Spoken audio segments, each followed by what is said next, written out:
मोदक कसा असावा तर कापसासारखा मऊ लुसलुशीत सारणाने गच्च भरलेला आणि त्यावर ना तुपाची धार सोडायची आणि त्यानंतर तुम्ही त्याचा आस्वाद घ्या. अगदी मन भरून जातं.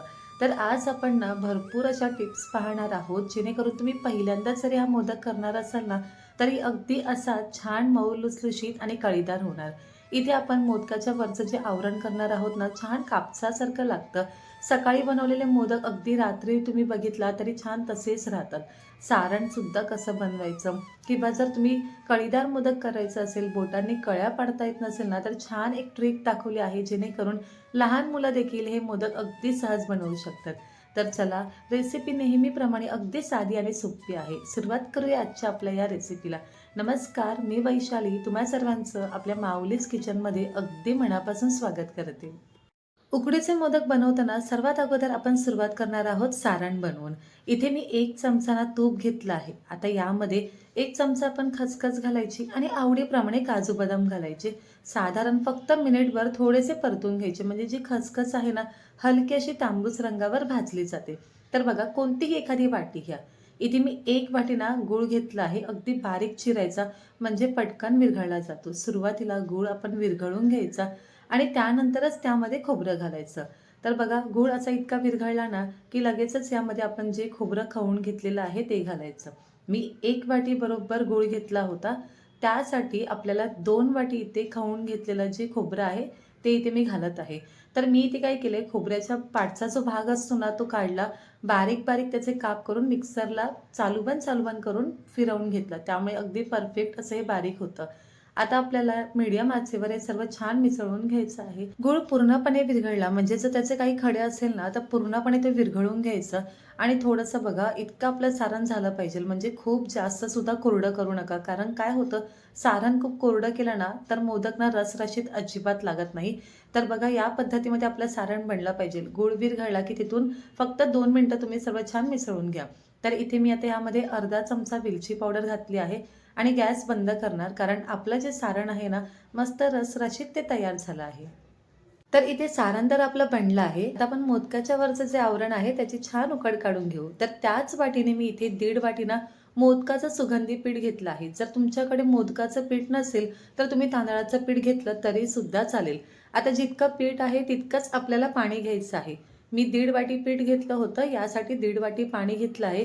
चिमूटभर यामध्ये मीठ घालायचं आणि 1 चमचा तूप घालायचं. तूप नक्की घाला, यामुळे मोदक आहे ना मस्त असे वरून छान कापसासारखे मऊ होतात. आता इथे अजून एक तुम्हाला ट्रिक सांगणार आहे, जेणेकरून मोदक पांढरे शुभ्र राहतात. तर बघा, सर्व छान मिसळून झालं ना, की यामध्ये 1 चमचा फक्त दूध घाला. यामुळे मोदक अगदी पांढरे शुभ्र होतात. ही ट्रिक तुम्ही नक्की फॉलो करा आणि मग मला सांगा, की तुमचे मोदक कसे बनले. तर बघा, छान उकळी आली आहे पाण्याला. यामध्ये आपण मोदकाचं जे पीठ आहे ते घालून घेऊ. तर 1.5 वाटी मोदक पीठ घेतलं आहे, ते घातलं आहे. सर्व छान मिसळून घ्यायचं, म्हणजे उकड अगदी व्यवस्थित बनली ना, की मोदक अगदी कापसासारखे होतात. शेवटपर्यंत म्हणजे सकाळी केलेला मोदक संध्याकाळपर्यंत तसा छान मऊ लुसलुशीत राहतो. आता बघा, मस्त सर्व छान मिसळून घेतलं आहे. मी गॅस बंद केला. यावर झाकण ठेवायचं आणि 10 मिनिटाची फक्त वाफ काढायची, पण गॅस बंद करून. 10 मिनिटं आपण पीठ झाकून ठेवलं होतं आणि छान वाफलं आहे. म्हणजे जी उकड आहे ना अगदी परफेक्ट अशी आपली बसली आहे. आता पूर्णपणे हे पीठ ना बऱ्यापैकी थंड होतं. काही जण गरम-गरम मळतात, पण या पद्धतीमध्ये सुद्धा करा. छान मोदक कापसासारखे होतात. एका मोठ्या प्लेटमध्ये हे पीठ मी काढून घेतलं आहे आणि त्याच पातेल्यामध्ये ना थोडंसं पाणी घ्यायचं, जेणेकरून पीठ मळताना फक्त आपण हाताला थोडंसं पाणी लावणार आणि पीठ मळून घेणार. काय होतं, की तांदळाचं किंवा मोदकाचं पीठ ना हाताला चिकटतं, जर तुम्ही पाण्याचा हात नाही लावला तर. त्यामुळे फक्त थोडं-थोडंसं हाताला पाणी लावायचं आणि पीठ मस्त मळायचं. जितकं छान पीठ मळणार ना, तितके मस्त मोदक होतात. सर्वात शेवटी यामध्ये 1 चमचा तूप घालायचं आणि पुन्हा छान मळून घ्यायचं. आता हे पीठ परफेक्ट बनलं की नाही, हे सुद्धा ओळखण्याची एक ट्रिक आहे. बघा, पूर्ण पीठ छान मळून झालं ना, की तुम्ही फक्त ते असं थोडंसं ताणून बघा किंवा थोडंसं ओढून बघा. ते रबरासारखं जर ओढलं जात असेल ना, म्हणजे समजायचं की आपण जे पीठ मळून घेतलं आहे किंवा आपली जी उकड आहे ना, अगदी परफेक्ट अशी बसली आहे. तर इथे पीठ मळून झालं आहे. आपलं सारणसुद्धा तयार आहे. मी थोडंसं ना तूप घेतलं आहे, जेणेकरून हाताला सुद्धा लावायला, पिठाला सुद्धा लावायला होऊन जातं. तर आज आपण ना बघा, कुठलाही मोदकाचा साचा न वापरता हे जे मुदाळ आहे ना, म्हणजे आपण नैवेद्याचं ताट बनवताना प्रसाद किंवा जो भात आहे ज्याने घेतो ना, याला मुदाळ बोलतात. या पद्धतीमध्ये तुम्ही मोदक केले ना खूप कळीदार होतात, जरी तुमच्याकडे साचा नसेल तरी. आता या मोदकाला आतून छान तूप लावून घ्यायचं व्यवस्थित. त्यानंतर आपण पिठाचा एक गोळा घ्यायचा आणि मग तो गोळा हातावर सुरुवातीला छान गोल करून घ्यायचा. त्यानंतर हाच गोळा या मोदकामध्ये ठेवायचा आणि व्यवस्थित दोन्ही हातांनी छान दाबून घ्यायचं. जितकं तुम्हाला वरचं आवरण पातळ हवं ना, तितकं अगदी तुम्ही पातळ करून घेऊ शकतात. फक्त जसं दाबणार ना, तसं ते जे पीठ आहे, ते वर काढायचं. बाजूने पूर्ण वर करून घ्यायचं. म्हणजे मोदकाचं तोंडसुद्धा मस्त बंद होतं. बऱ्याचदा काय होतं, की फक्त जेवढं मुदाळ आहे, तितकं जर तुम्ही पीठ घेतलं ना, तर सारण भरल्यावर आपल्याला त्याचं तोंड बंद करायला पीठच शिल्लक राहत नाही. त्यामुळे कधीही पीठ जितकं जमेल ना, तितकं बाहेर काढायचा प्रयत्न करायचा. अंगठा आणि दुसऱ्या बोटाने फक्त थोडं-थोडं प्रेस करायचं. म्हणजे बाजूच्या ज्या कळ्या आहेत ना, त्यासुद्धा पिठावर येतात आणि मग आपले जे मोदक आहेत, मस्त असे कळीदार तयार होतात. सर्व बाजूनी पीठ व्यवस्थित दाबून घेतल्यावर, छान स्प्रेड केल्यावर, आता हे तुम्ही वेगळं केलं तर तूप लावल्यामुळे अगदी सहज असं वेगळं होतं.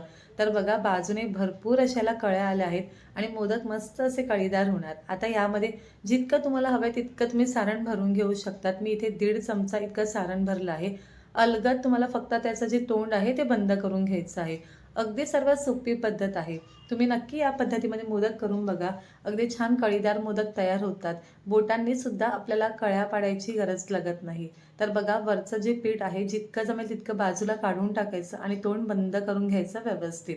तर आपला हा पहिला मोदक मस्त असा तयार झाला आहे. अगदी झटपट होतो आणि कोणीही म्हणजे घरात जरी कोण लहान मुलं असतील त्याला जरी दिला तरी तो सुद्धा हा मोदक पटकन बनवू शकतो. तर पहा छान कळीदार मोदक बनला आहे. अशाच पद्धतीने दुसरा सुद्धा मोदक एक दाखवते. प्रत्येक वेळी नाही, पण जेव्हा 1-2 मोदक बनतात ना, त्यानंतर मोदकाला आतून थोडंसं तूप लावायचं आणि पिठाचा गोळा अशा पद्धतीने दोन्ही बोटांनी तुम्ही गोल-गोल फिरवून घ्या. तर अगदी परफेक्ट अशी वाटी तयार होते. आता यामध्ये सुद्धा जितकं हवं तितकं सारण भरायचं आणि बोटांनी फक्त जे पीठ आहे वरचं ते अगदी जवळ घ्यायचं.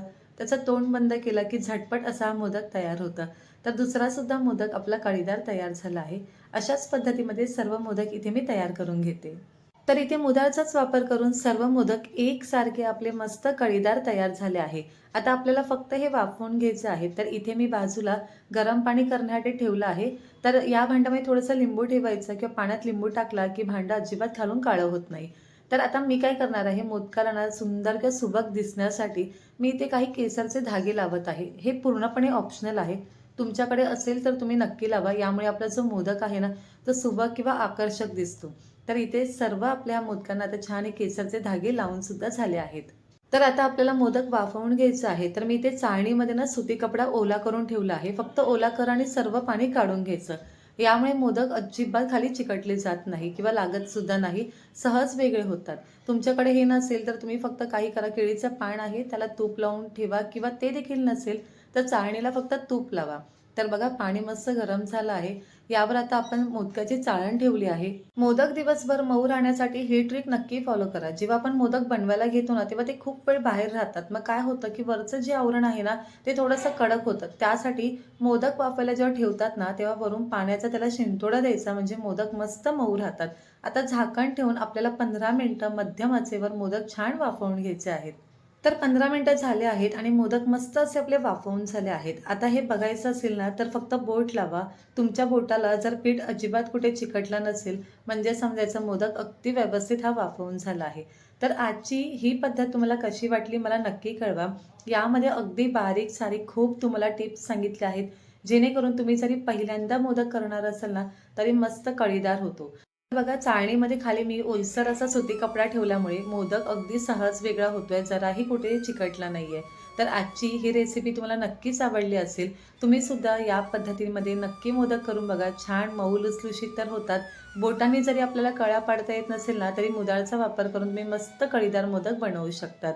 पुन्हा भेटूया अशा छानशा आणि नवीन रेसिपीसोबत. तोपर्यंत स्वादिष्ट खा आणि आस्वाद मिळवा. चॅनलला सबस्क्राईब केलं नसेल तर नक्की करा. बाजूच्या बेल आयकॉनला सुद्धा क्लिक करा. जेणेकरून मी जेव्हा माझे व्हिडिओ अपलोड करेल ना, तर सर्वात अगोदर तुम्हाला त्याचे नोटिफिकेशन भेटतील. धन्यवाद.